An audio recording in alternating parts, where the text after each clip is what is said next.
Okay, a very good evening, and thank you for joining this pre-Pesach inspiration session here on Zoom. We now live in an amazing time. It's a pretty crazy time, a hectic time, a confusing time in many ways, but also at the same time, a time where we're able to consider the fact that everything that we have, all of technology, all of the systems that are in place in the world today can be used to make the world a better place. Pretty amazing time. And there's something really powerful about the fact that we have access to be able to do this. My kids are sitting upstairs right now. I can hear them banging, but they're actually in the middle of watching an amazing program online. Again, on the internet, the most amazing Torah learning game show based on months of kids learning. There was supposed to be a couple thousand kids in New York enjoying amazing live game show. Instead, they're upstairs watching it on a computer, live, being streamed all over the world with thousands of people watching. Pretty amazing time. And I think to be able to use this technology in this way is really powerful. The Mishnah tells us at the end of Ethics of Our Fathers, Pirkei Avot, whatever God created in his world was created for his glory, for his honor. Internet, Zoom, PowerPoint, everything like that. An amazing chance to be able to use it for the divine purpose of revealing the divine and godliness in this world. So I'm going to get straight into it. Today, I'm going to be leading you through the Seder in a way that you probably have never experienced before. It's going to be on a PowerPoint presentation. And as you see, we're now already on screen one, and I believe you all see it. I think there's a way for everyone to chat so that you can comment if you need to. So if you have a question, I'm pretty sure chat is on. Forgive me if it's not. And if you have a question, you can write it on it and show it to me. Okay, so here we go. This PowerPoint, I should tell you, was created by my daughter Razel, so I want to give a big shout out to her before I start, as a thank you to Razel for taking the time to take 5 years of flip charts, loads and loads of flip charts. She had them all over my library for the last few days, and she worked through them to turn them into a PowerPoint. So a big thanks and a big shout out to Razel for that. Okay, I'm going to start off by leading you through some very basics. The reason why I do the Seder with a flip chart is because the Seder itself is a fascinating, structured text, as I'll explain as we go through this. And most of us miss it. We miss that structure. We don't really get to realize that structure because we're too busy with the family, enjoying the environment at the Seder.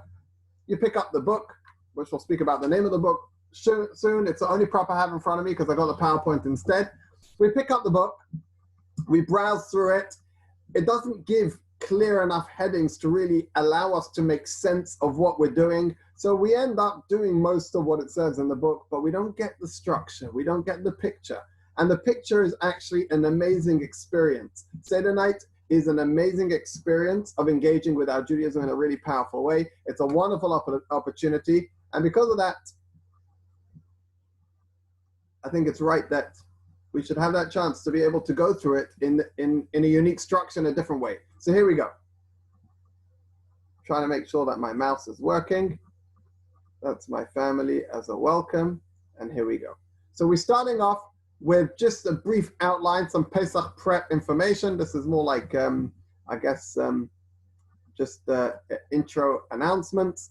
Reminder that we are forbidden according to biblical law to own any chametz, have any chametz in our possession during Pesach. You can sell your chametz through a very sophisticated system in which a rabbi sells it to a non-Jew who's allowed to own chametz during Pesach, and it's bought back after Pesach so that you can go back to your pasta right after Pesach. You can do that on chabadsussex.org/Passover. Try and do it before Tuesday the 7th of April because by that point Pesach starts and the rabbi will sell it before you get to it. So an important thing to do. The next thing is we do the search of the chametz on Tuesday evening, 7th of April, after 8:18 p.m. Traditionally, with a feather and a candle and a wooden spoon, go around the house and check that there isn't any leaven, any pieces of bread or pasta, whatever it is, hanging around in places where it shouldn't be. If you find any bottles of whiskey, finish them during that search. And try and sober up before it's time to finish eating chametz in the morning. We finish the end time for eating chametz on Wednesday, the 8th of April, is at 10:47 a.m. And the burning of the chametz should be done, the burning or destroying of the chametz, by 11:54 a.m. on the 8th of April. Now, this year, I've actually seen that it's questionable about whether or not there should be large bonfires. So if you can't do it in a very discreet little fire, flush it down the toilet or throw it into the sea, assuming that you can do it in a way that doesn't violate your rules of quarantine and self-isolation. And now we get into the actual Seder. I'm using a Haggadah in front of me. If you have a Haggadah, you're welcome to grab one and go along with me. And what I'm going to lead you through in the Haggadah, the page numbers that I'm going to be announcing are obviously very different in every Haggadah, but the general structure is still the same. We begin with setting up 3 matzahs on the Seder plate. This is something that we're probably all familiar with. Most people like to talk about why 3 matzot from some deeper esoteric or whatever it is reason. I think that's amazing, that's great, but I want to talk about the much more basic reason of why we have 3 matzot. The first one is simply like we would have challah on a regular Shabbat. Friday night dinner, you sit down with challah. So we have a matzah as well for dinner. That's number one. It also represents the Kohen, according to tradition, the category of the Kohen of the Jewish community. You'll see that the 3 matzot represent the Kohen, the Levi, and the Yisrael, and therefore you have all the different groups of the Jewish community represented. But the main thing I want to focus on is the first matzah is we need a matzah for dinner. The second matzah is, because as we're going to see later, we need to put aside one for later. It gets broken in half, and part of it is put away for later. We need a second matzah to put away. And we need a third matzah because we're going to be making a sandwich. So you'll get my style already. Just a very basic. Why do we have 3 matzah? Because there are actually 3 times in the meal where we're going to be eating matzah. Main dinner, the piece that we put away for afikoman, and the sandwich. So you need 3 matzah. We'll come back to matzah later. Now let's go through very briefly the Seder plate. The Talmud, the Mishnah and the Talmud says that you need 2 cooked dishes on your Seder plate. Traditionally, we use a bone over here, if you can see my mouse, to remind us of the Paschal lamb, the Passover offering that was brought in the temple. We also use an egg. Again, you'll see my style. A lot of people go into the deeper meaning. What does the bone represent on a deeper level? What does the egg represent on a deeper level? I think it's a great idea to go and read up the deeper levels as well. But in my style of as I communicate it, much more basic. The reason why we have the bone is to remind us of the Passover offering. When the Jewish people went to Jerusalem for Pesach, they actually had to bring 2 offerings, a Passover offering and a general festive offering. So the egg on the Seder plate reminds us of the second offering. We then have maror, bitter herbs in the middle. We eat maror later in the meal. We'll talk about that. So we have that for the bitter slavery reminder. Then we have a dip. We have it on the Seder plate to dip the maror into, whether or not it's your family's tradition on a regular Tuesday night to have dips is an interesting question. A lot of people today are using dips, whereas it's much more of a Mediterranean thing. But here in the UK, we're all eating hummus. But it certainly wasn't that way in Ashkenazi communities of a long time ago. The reason why we have a dip on the Seder plate, actually one of the primary reasons is simply to tease the child. You have a dip and you make the child think, hang on a second, why are we dipping? Why are we dipping more than once? Why are we doing unusual stuff?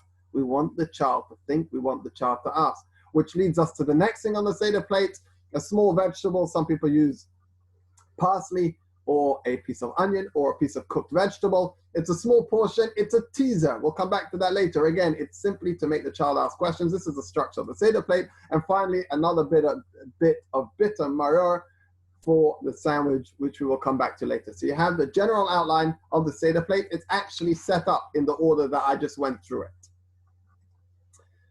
Now let's talk about the meaning of the word Seder. The meaning of the word Seder makes this meal really unique. And it's the reason why, for me and for so many others, I'm so passionate about turning the Seder into a classroom, because there's an unbelievable structure here. The word Seder means order. There are 15 steps to the Seder, and we go through these 15 steps as we work our way towards freedom. In the Haggadah that I'm using, this is on page 25. After the setup of the Seder plate, we actually recite the 15 steps. So we outline, these are the 15 steps that we're going to be doing over the next however long your Seder is going to take. In our instance here, we're going to go through all 15 steps in about 40 minutes. And then the next thing that we do is we start talking about the drinking of the wine. So what I want to do is I want to show you the structure of when we drink the wine. There's a lot of Kabbalistic stuff and a lot of commentaries and all sorts of different beautiful explanations about the significance of the 4 cups. I simply want to emphasize the fact that the 4 cups actually symbolize 4 different stages in the Seder. So during the Seder meal, we go through 4 stages. Each one needs a cup of wine. And the reason is because, according to our sages, when we mark something with special significance, there should be a cup of wine. At a Brit Milah, we make a blessing on a cup of wine.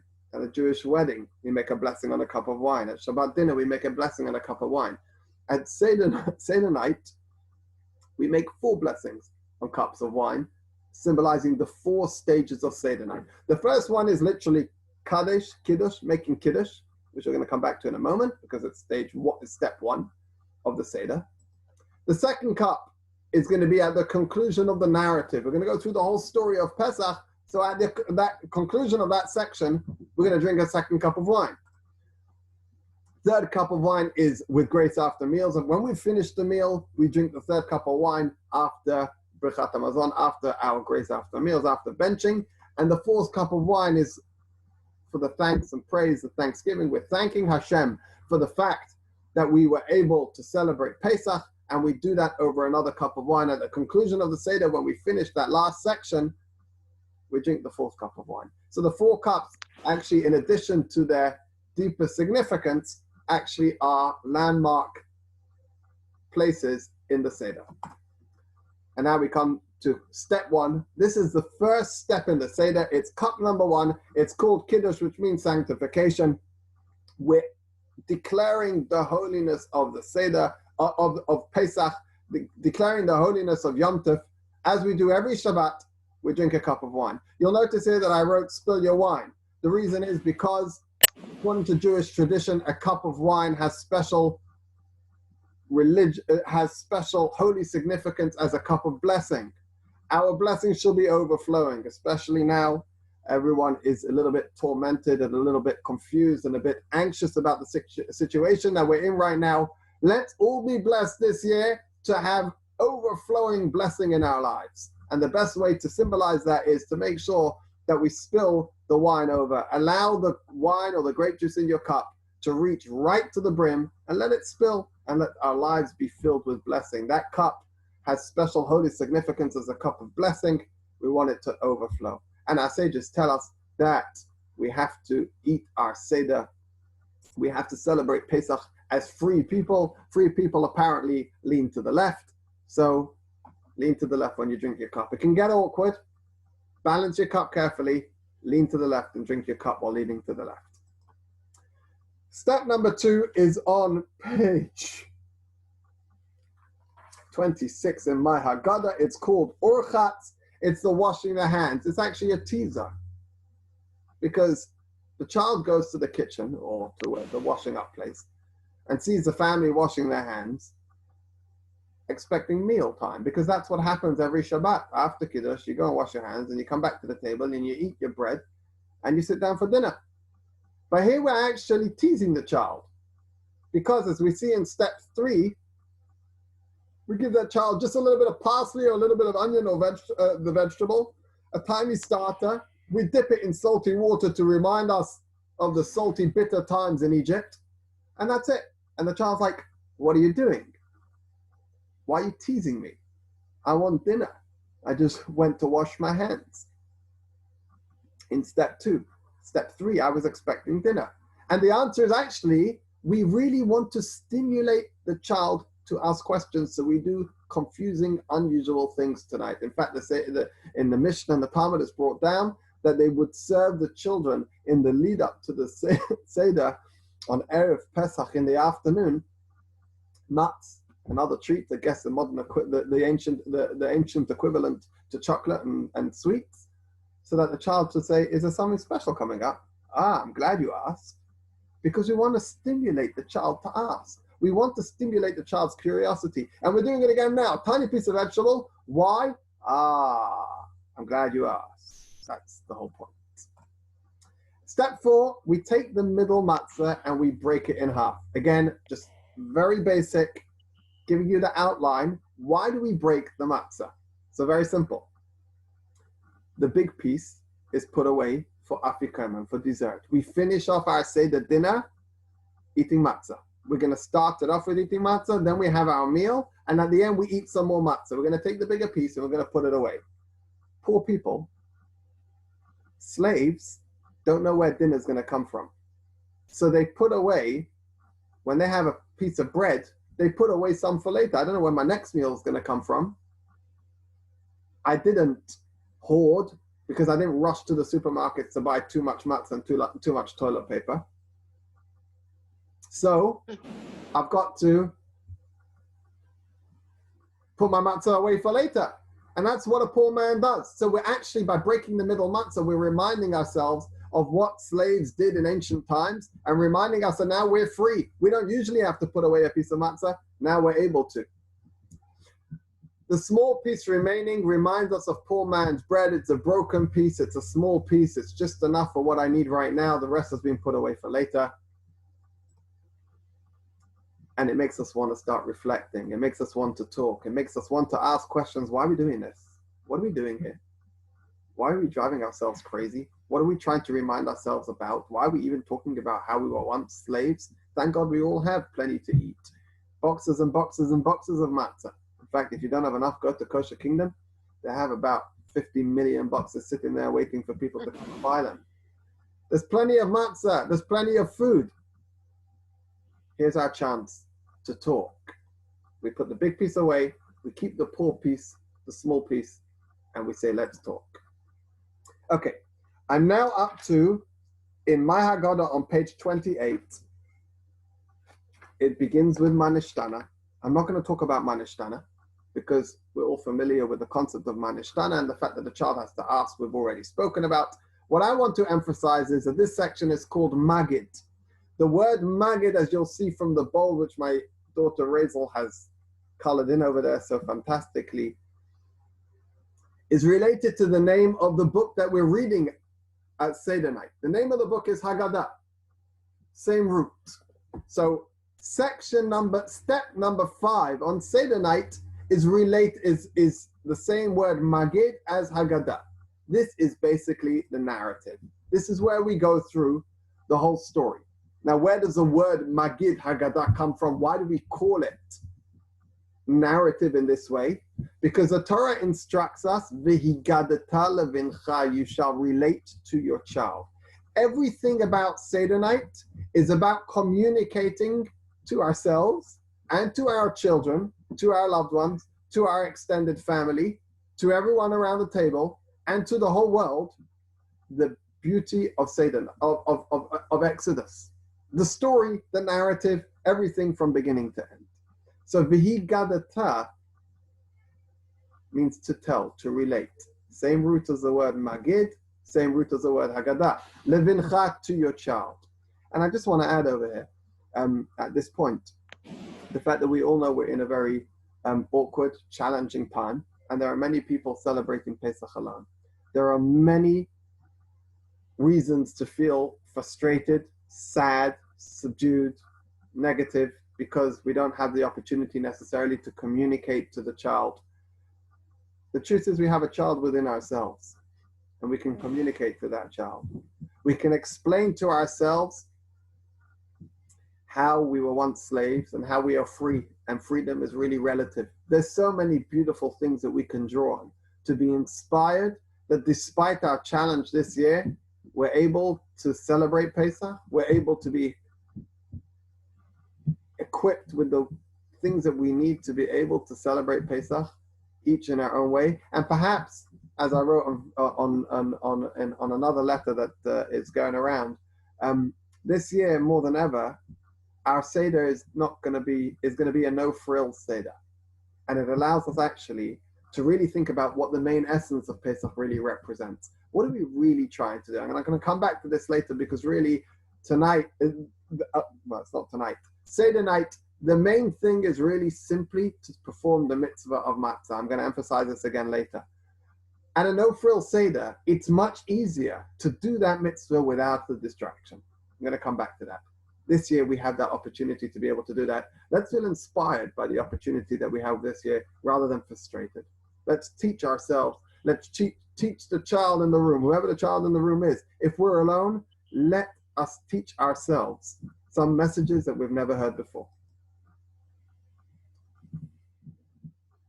Okay, what I'm going to do now is I'm going to go through, you know, that long part of the Haggadah that everyone says, what are we reading this for? This goes on and on and on and on. Why are we reading and reading and reading and reading? It's driving me mad. Like, can we just go to the meal already? We said the Manishtana. Everyone clapped for the child. We got the point. We said we were once slaves on page 29. Now we're free. I'm happy. Drink second cup and go to dinner. Why are we reading all of these pages? So what I want to do is I want to show you, it's not going to take too long, just for a few minutes. I want to show you that actually there's unbelievable structure to the next, what is it? 20 pages in the Haggadah, maybe more. There's beautiful structure and beautiful meaning to this part of the Haggadah. So from after Manishtana, page 29, right up until the plagues, I'm going to take you through an interesting journey. Step one that we're going to see is Manishtana, Q&A, when your child will ask. And I'm going to explain, I'm going to come back to that soon. Step two is, our sages tell us that when we talk about the narrative of Seder night, when we talk about the story of Pesach, we need to begin with talking about the negative, start with the bad, and end with the praise, with thanksgiving. So we're going to do that. We're going to talk about some negative, and we're going to work our way through to talking about the positive and thanksgiving and praise. Step three of Magid is that we're going to read familiar verses. In biblical times, in ancient times, many, if not most Jews living in the land of Israel were involved in some way in agriculture. That's how people lived. People had farms, people had small farms, people had gardens where they had orchards, whether small orchards or big orchards. And when they would come to Jerusalem, they would bring with them, in the festivals, they would bring them with them the baskets of the first fruit. When they would see the buds in the spring growing of the first fruits, they would tie a little string around the first buds. They would harvest the fruits when the fruits were ready to be harvested. Those fruits that had those little strings around, they would put aside, and they would take them with them for the festival of Shavuot to Jerusalem, and they would celebrate there. And the Torah tells us that they were required to read a special section of the Torah in Thanksgiving when they brought their first fruits. So every Jew was familiar with the verses that they had to read when they brought those first fruits. It happens to be that in that text, it speaks about the slavery and the hardships of slavery and the fact that we're now free and the fact that we can now celebrate. Every Jew was familiar with the narrative that they would say when they came to Jerusalem, expressing their thanks and reminding themselves that once we were slaves, once we didn't have, now we have, and now we are thankful. And what the Haggadah, what Maggid does is, it actually takes these familiar verses. We're not going to go through them, but I'll just tell you the page number, and I'll just give you a bit of a feel, a bit of the picture.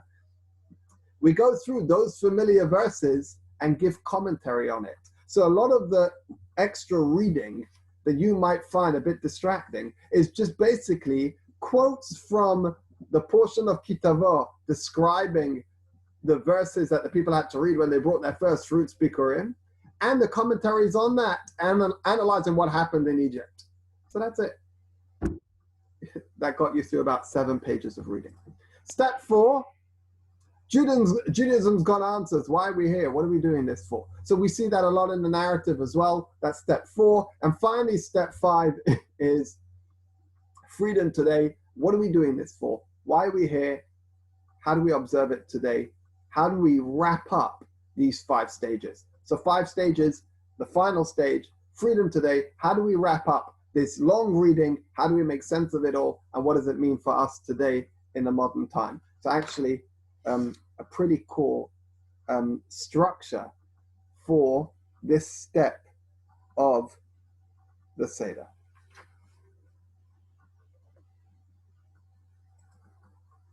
Okay, the 4 sons. Where do they come from? What is that whole concept? So I've already spoken about earlier. Again, just the general outline, the general principle. If you look in the Torah, you will discover that it speaks about encouraging the child to ask and communicating with the child and speaking to the child and inspiring the child and telling the child and relating to the child, the Haggadah, Haggadah, Maggid, etc., etc. In a number of places in the Torah you have that. In fact, you even have it in the Shema, you shall teach it to your child. But we have it specifically relating to Pesach. There's a specific instruction when it comes to Pesach to communicate, to educate our child. In fact, it's one of the primary mitzvahs of Seder night. There is a mitzvah, as Reza put at the top of the screen, mitzvah number 1. It's one of the main mitzvahs of Seder night is to communicate and to teach our child. So in analyzing where it tells us in the Torah to ask, to teach the child and communicate with the child, if you look at those different places in the Torah where the Torah tells us to communicate to the child, you discover that there's different language used in different places as if you're addressing different types of children, which is an unbelievable concept in education. Suddenly you find out that the Torah is telling us there are different types of children, there are different types of people. Each child has to be addressed on their level. You cannot have a one-size-fits-all. You need to be able to communicate to every child. In fact, even the wicked child. Notice we tell him, if you had been in Egypt, you wouldn't have been freed. But now you're here, I'm not kicking you out. I'm keeping you here, and I'm going to communicate with you, and I'm going to teach you. I might do it assertively because I don't like your attitude, but I'm still going to teach you, and I'm still going to inspire you. And I'm going to answer your questions, and I'm going to listen to your questions. Some of your questions I'll have black and white answers. For some of the questions, as Rabbi Sachs says, the answer to the question is not so much a black and white answer, it's more an answer of how do we energize ourselves into action. In fact, I think that when you consider the reason that I started the class late at 8:10 instead of 8 o'clock was because I had to go out and clap with my neighbors. Sterner was hanging out of a window upstairs with a tambourine. Neighbors all around the area screaming, clapping, cheering for the NHS. We live in amazing, amazing times. A lot of people are looking at this period in a very negative way, but thankfully a lot of us are able to see the beauty of what's happening in our society, the world coming together in the most amazingly, really beautiful way, as Rabbi Sachs puts it. And by the way, if you have time, it's worth, if you don't have the Rabbi Sachs Haggadah, it's worth getting hold of Rabbi Sachs's Haggadah and having a look at this narrative of energizing us to action. The third type of question, motivating us to say the answer to the question is not to be frustrated. The answer to the question is, what am I going to do about it? A very beautiful concept. And we have to communicate that to every type of person and to every type of child. All 4 children, they're all there. The Torah tells us we have to teach all of them. And just for a bit of humor, I just want to remind you, the wise child uses an Android, the wicked child uses an iPhone, the simple child uses a BlackBerry, and the one that doesn't know how to ask has a Nokia. All right. The next stage on page 31 in my Haggadah starts with the words Yachol Merosh Chodesh. One may think. And basically, the Haggadah now is introducing the fact that there is a mitzvah, as we just said, to communicate to the child. The question is, when is that mitzvah? And the paragraph simply reads a very simple analysis. When are you actually supposed to tell your child about the Exodus from Egypt? We read it in the Shema every single day, in the third paragraph of the Shema. But is there a special time when it's a special mitzvah? The answer is yes, it's on Seder night. The paragraph goes through analyzing when is this time for the mitzvah. Is it on the 1st of Nisan? Is it on the 14th of Nisan during the day? Or is it on the 15th of Nisan at night, at Seder night? And it comes to the conclusion, it's the 15th night of Nisan. That's the mitzvah when you're supposed to talk about the Exodus of Egypt. That's when the mitzvah is to communicate it to the child. That is when that special mitzvah that we spoke about on the previous screen is performed. I'm now going to go to the next step, which covers quite a bit of reading. Basically, our sages tell us History 101. We're supposed to actually go through some Jewish history. How do we end up in Egypt in the first place? And you've got a whole narrative now. I'm giving you a bit of a picture. Page 31, Mitchila of the Avodah Zarah. In the beginning, our ancestors served idols. So we go through the fact that Abraham's father had what we call an idol superstore. His name was Terach. I don't know where Razel found these fonts. We then talk about Abraham. We then talk about Isaac. We then talk about the fact that Isaac had two sons. One of them was Esau, who ended up on Mount Seir. And then we come to focus on the main theme of Seder night, Jacob, who went down to Egypt. And we talk about the fact that the journey to Egypt and the journey into Egypt was pretty rubbish. There were tough times before they came down to Egypt at different stages.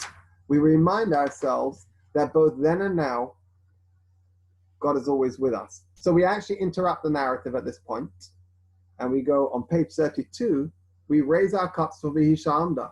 So you see what we did. We went through a very brief overview, Judaism 101, an introduction. How did we end up in Egypt? And then we say, now, even before we talk about the negativity, let's remind ourselves that the Jewish spirit always sings. We raise the cup and we sing Vihi Sha'amda. So we've introduced, tonight it's a mitzvah to talk about the slavery and the Exodus. We're going to start off talking about the negativity, and then we'll talk about the beauty, the happiness and the praise. We spoke about the fact that we ended up in Egypt, and now we said before we're even going to talk about the negativity, let's remind ourselves that there's always hope. The Jewish spirit always sings. Let's be thankful that God is always looking out for us. That's on page 32 in my Haggadah. We then come to the familiar text that I spoke about earlier, the first fruits. The Jews are bringing the first fruits.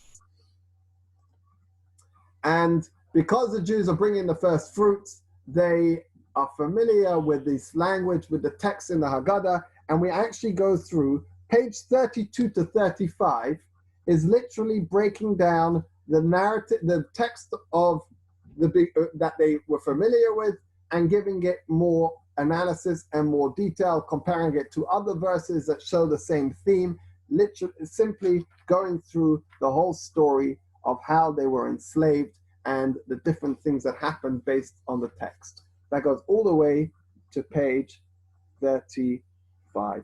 That's usually takes up the Seder, depending on who's reading, 5 or 10 minutes to read. I think I did that in about 30 seconds. You can give me a round of applause if you wish. We're now up to the plagues. 10 plagues, page 36 in my Haggadah. We introduce the 10 plagues, always fun. Razel put some pictures at the top, which I hope you find humorous. I usually have some type of prop for my family at the Seder and for our guests. I don't know whether it's throwing around table tennis balls or for hail or these little annoying frogs and all sorts of weird and wonderful stuff. But that's the point. We cover the 10 plagues. We speak about them. We spill a little bit of wine out of our cup. 2 reasons given for that. Number one, because we don't really want to celebrate the fact that our enemies suffered. That's brought down in the good books. That's one reason why we spill out a bit of wine, to say we're not really celebrating. We're just thankful to Hashem that he brought it to a peaceful conclusion, doing what Hashem knows is right, but we're not celebrating their suffering. That's one reason why we pour out some wine. The other reason why we pour out some wine is actually because we're speaking negative. We've just been speaking negative about the negativity, which means that the cup, in a way, has been transformed to negativity. So we pour out that negativity, we top it up again with positivity, and transform it again into a cup of blessing. That's on page 36. And now that we've finished, we've topped up our cup with blessing again, and we sing Dayeno, Dayeno, Dayeno on page 37. So we've actually just been through this structure, the first 4 stages that I spoke about of what Maggid is broken down into. We've spoken about Q&A. We spoke about beginning with negativity and ending with positivity and speaking about the good things. We spoke about the familiar verses. We addressed the question, why are we here? Well, we've spoken about it. We know why we're here. We know the answer to that question. And now we have to ask ourselves, and what about now? What am I going to do about it? How does this translate in a meaningful way to my Pesach this year? And the answer is, as we read on page 39, that there are 3 primary mitzvot that are performed on Seder night, and I'm going to tell you what they are. The first one is eating part of the Passover offering. Obviously now, for the last 2,000 years, we haven't had a temple in Jerusalem, so we have been unable to bring this Passover offering. Hashem still has time to send Mashiach and to take us all to Jerusalem. May it be God's will that this should happen tonight and this year. Next Wednesday night, we should all be in Jerusalem with coronavirus, COVID-19 well and truly behind us, celebrating Pesach in Jerusalem and performing this mitzvah that Jews have not been able to perform for 2,000 years. I get it from reliable sources on the BBC that every airline in the UK has their planes grounded. Gatwick is full of EasyJet and British Airways flights that can't fly anywhere. They're waiting for Jews to get on the planes and go to Jerusalem to be able to perform this beautiful mitzvah. You can say Amen now. The second mitzvah is the mitzvah of matzah. It's a biblical mitzvah, which of course we perform today. And the third mitzvah is eating the bitter herbs. By the way, you should know the mitzvah of bitter herbs today we do because our sages tell us that we should do it. It is not nowadays a biblical mitzvah, it's only rabbinic, but it's still a mitzvah that's very important and still should be done. But certainly if somebody has a choice, maror or matzah, choose matzah. Okay, so we actually, in the Haggadah on page 39, we list these 3 mitzvot. We say this is what we're doing here. And then page 40 through to 41, we declare the fact that every day and throughout our lives, we all need to pursue freedom.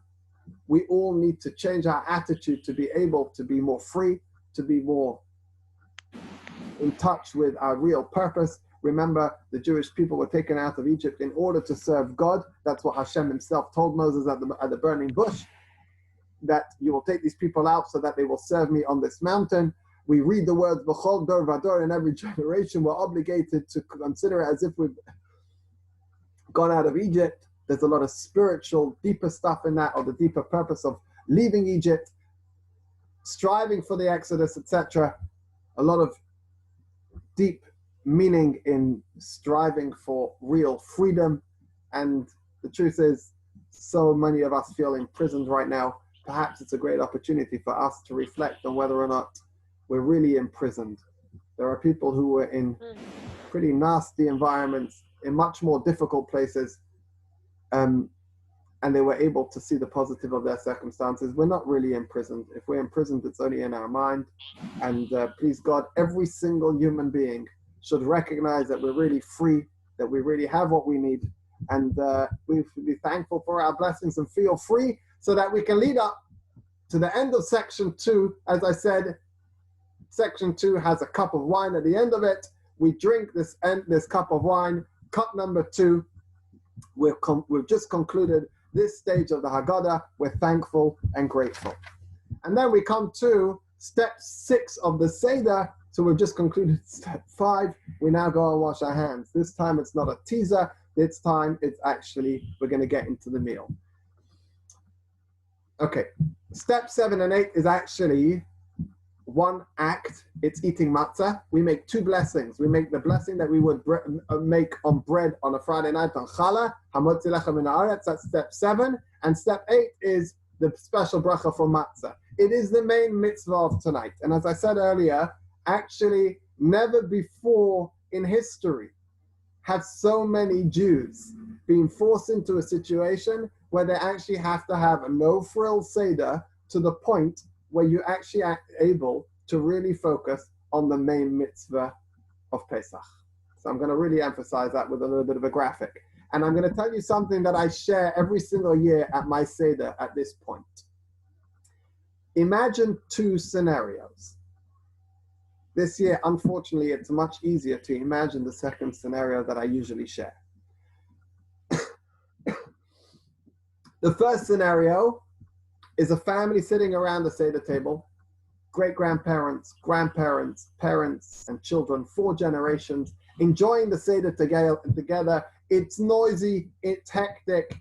Every single person in the family has been involved in cooking something. They're all sampling the wine as they sip this and sip that. Great Uncle Michael has brought his matzah from Jerusalem, and you've got Uncle Isidore, whatever, who swears by the most amazing wholemeal matzah that he bought from Montreal, and everyone's nibbling a little bit, and they're dipping it into the chicken soup, and they're eating the matzah balls, and there's a wonderful camaraderie and a beautiful atmosphere. That's one scenario.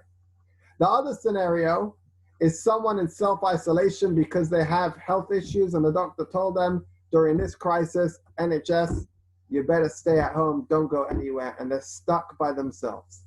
There's no Uncle Isidore with his matzah from Montreal.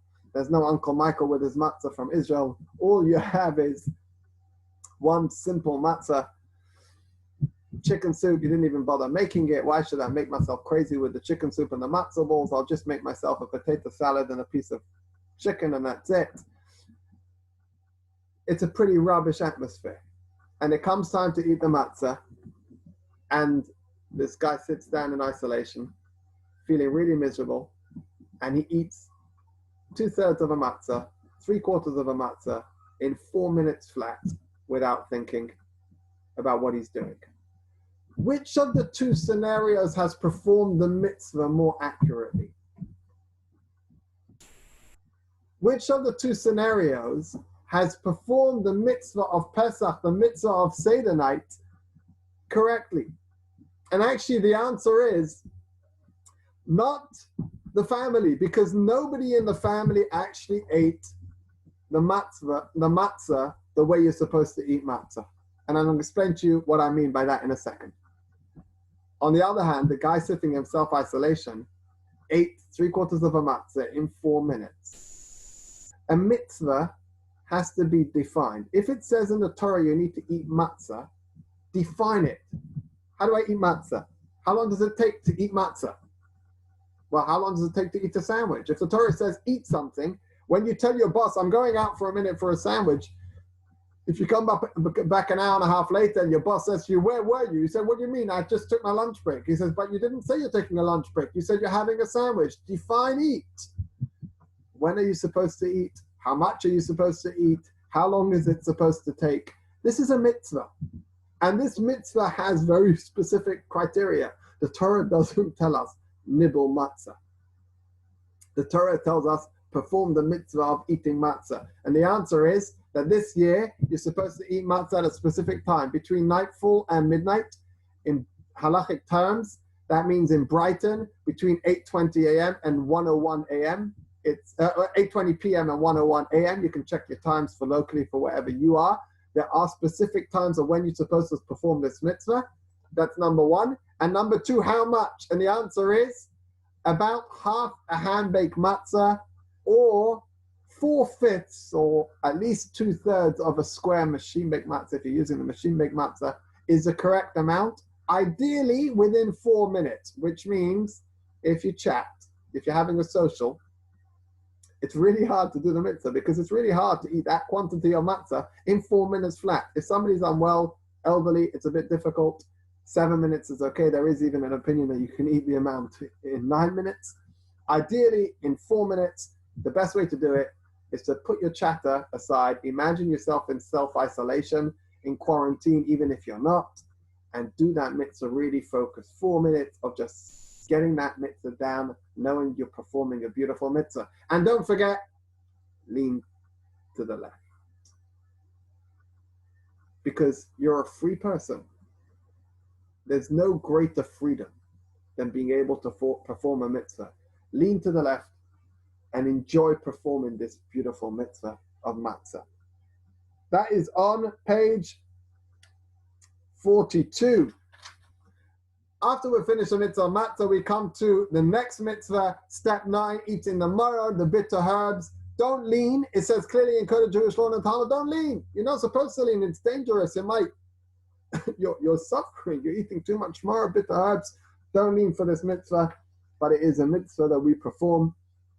It's got a criteria of how much and how quickly, very similar to the concept of matzah, but I'm not going to go into that. The main thing is everyone should perform the mitzvah of matzah in good health. Ideally, you should do this mitzvah as well in good health, and don't kill yourself in the process. Step 10, 2 Jews, 16 opinions. So we read in the Haggadah on page 43 that there was a sage who was of the opinion, his name was Hillel, and he was of the opinion that the 3 mitzvot of Seder night, the Passover offering, the matzah, and the bitter herbs all have to be eaten together as one in a sandwich, and that's why we do it again. We do this now with the third matzah. Remember, we put the third matzah sitting on the Seder plate. We pull it out now, and we use it for eating the sandwich. That's step 10. Step 11 is the meal. We don't have to go into it. We do have to have a meal. It's part of the steps. Amazing concept. It's actually a step. We don't say, okay, now we've finished the first 10 steps of the Seder and we've done all the main mitzvot of the Seder. Now we can have our dinner. It's actually a step. Eating is a mitzvah. Eating is a religious act. It's a spiritual act. It is part of our journey to perfection, part of our journey to freedom. This is also a mitzvah. Relish it, enjoy it, and enjoy this mitzvah. And Razel put at the bottom, she wants you to read. I wonder if this is how long it took to leave Egypt. Thankfully, actually, we didn't take that long to get here. Step 12 is at the end, we conclude. In biblical times, in the times of the temple, they concluded their Pesach meal, eating the piece of meat. They were forbidden from eating anything else after eating the meat from the Korban Pesach for the Passover offering. So that when they finished their meal, they had the flavor of this mitzvah on their palate. Even if you have a wonderful dessert, you don't want to finish off your Seder night with the flavor of your dessert on your palate. You want to finish it off with a mitzvah. We pull out the piece of matzah that we put on the side earlier, and we perform step 12, Tzafun. Tzafun means hidden. Tzafun also comes from the word tzipita, to look forward to look, to hope to, a vision to the future, something positive to the future. Tzafun, this stage in the Haggadah, is a reminder that salvation will come. It's just around the corner. If we look forward, tzipita, to the hope and salvation, to the freedom, the tzafun, the hidden, will be revealed and we will be given that blessing. There's a lot of Kabbalistic stuff in the significance of this special stage in the Haggadah, in a special stage in the Seder of eating this matzah and heralding in the things that we hope for that until now have been hidden. Please God, they shall all happen this year. And then step 13 is cut number 3, because we going to do grace after meals. It's in my Haggadah, it's page 45 through to page 50. Grace after meals is done over a cup of wine. At the beginning of it, we fill up a cup for Elijah the prophet. Okay, and then, so now you've got the structure. Let's move on to the final parts of the Haggadah. The last 10 pages of the Haggadah, of the readings of the Haggadah, really fascinating. So after we finish drinking cup 3, we then open the door for Elijah the prophet. And on page 50, we read a really odd bit of reading about God pouring his anger on those nations that do not acknowledge him. According to Hasidic philosophy, we have a negative nation within ourselves. We have a negative side in ourselves, what we call the nefesh habahamit, the animalistic soul, or the yetzer hara, the evil inclination. And we ask that we be redeemed from from that negativity, and we should be led to real freedom. So here I put it up on the screen. Razel has reminded us that tonight is called Leil Shimurin, a night of guarding. Tonight is a night of protection, Seder night. It's a night, Seder night is a night of protection, it's a night of guarding. And we know that it's a special time when those, as we said earlier, those things that are hidden are revealed. And we therefore pray over Elijah's cup that this salvation should be brought to us, and that our negativity, we should have personal redemption, personal freedom, through the perfection that this night, the protection that's represented in this night, and through the message of Elijah's cup of hope that is represented in this night. And we should also have communal redemption, communal freedom as well. True freedom, according to Hasidic philosophy, is when darkness is finally defeated. So when we open the door for Elijah the prophet, we read this language, pretty intense language, asking that God pour his anger on negativity, on darkness, finally eradicate all darkness and bring about true healing, true freedom, true protection to this world, where the world can once again be as it was in the Garden of Eden, absolute perfection once again. And then we come to step 14, Thanksgiving. You can read this yourself on Seder night. I actually find this part of the Seder so meaningful because page 50 to 58 are primarily King David's language, expressing thanks to Hashem in the most amazing way for the things that we have in our lives, giving thanksgiving. Step 14, what we call Hallel. And step 15 is Nirtzah, the recognition that our prayers and our thanksgiving and our connection to Hashem has been accepted this year, once again at Seder night, and we give special thanks to that. And we conclude with, after drinking, you know what? Cup number 4 is not on my PowerPoint. My apologies for you. At this point, before we declare next year in Jerusalem, we drink cup number 4 at the end of the Seder, declaring our thanksgiving, and then we declare next year in Jerusalem. And the truth is, as I said earlier, there's still plenty of time for this year in Jerusalem. When we say next year in Jerusalem, the 6th Lubavitcher Rebbe famously reminded us that when we say next year in Jerusalem, it means that Mashiach will come right now, and therefore next year we will be in Jerusalem because we're going there now. Not that we should go there next year, we're going there now. We're all ready to go. I even have enough toilet paper to take with me. Please God, it should be next year in Jerusalem. And I want to thank you. I hope you found that meaningful. I'm planning to do a PDF outline of everything that I just went through. That's the structure of the Haggadah. It took less than an hour. And I hope you found it meaningful and uplifting as well as informative. If you have any questions, you're very welcome to shout them or share them or whatever it is.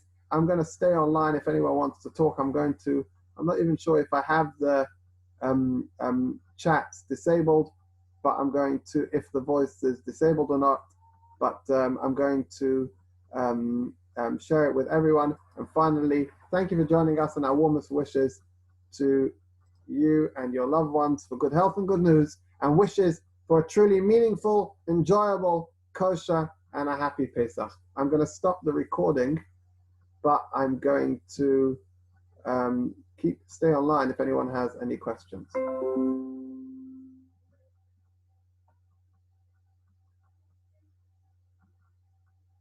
Hi, Yosef. You look like you've enjoyed yourself. Hi, Alan. How are you? I can't hear you. My sound is off. You can type if you want to say something.